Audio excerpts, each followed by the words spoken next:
The African relief team is making a difference in one of the worst affected areas after Typhoon Haiyan struck parts of the Philippines.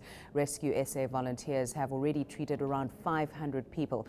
Today they visited Tacloban and saw firsthand the desperation of locals who are still waiting for aid weeks after the disaster. Reporter Lenyaro Sello is with the team at Lenyaro. Afternoon to you. So what is the situation? Well, Nikiwe, it is a desperate situation here in Tacloban. 2 weeks later, and the bodies are piling up. By 3 p.m. local time, the operations center in the middle of Tacloban had recorded 1,179 deaths in the city alone. 518 other people are still missing. Now, debris still fills the street. Police boat, which was washed ashore when the typhoon hit, is still stuck in the middle of the road. I spoke to many families who all say they have lost everything and are only left with the clothes on their back. Now, aid organizations have set up camps all over the city for the displaced people, while thousands others are housed in churches. In one church that I visited, the Red Cross says it's helping around 1,600 people.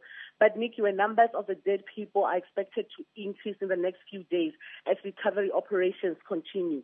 Is aid beginning to reach the major centers and some of those smaller and isolated villages? Not at all in terms of the smaller villages around Tacloban.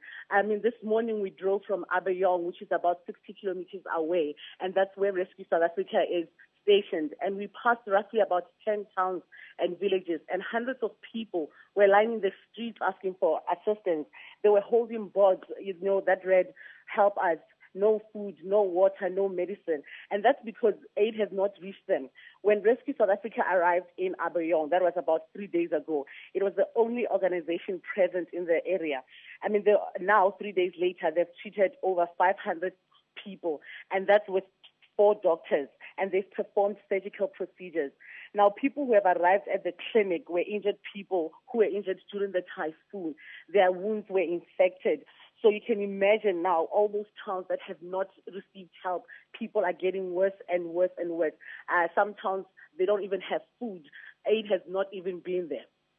There are also security concerns in that part of the Philippines where you are now at the moment with the residents looting. Is that still happening? Well, residents were looting just, the first few days, but security is still a great concern. As you drive around the city, there are signs everywhere, curfew signs everywhere. That's between 8 p.m. and 5 p.m. And you have police checkpoints at every corner. You have heavily armed police patrolling the streets. You even have the army patrolling the streets. So security is of great concern, but it looks like for now it's under control. Thank you so much for that, reporter Lenyaro Sello in Tacloban in the Philippines. News that moves. ENCA.com.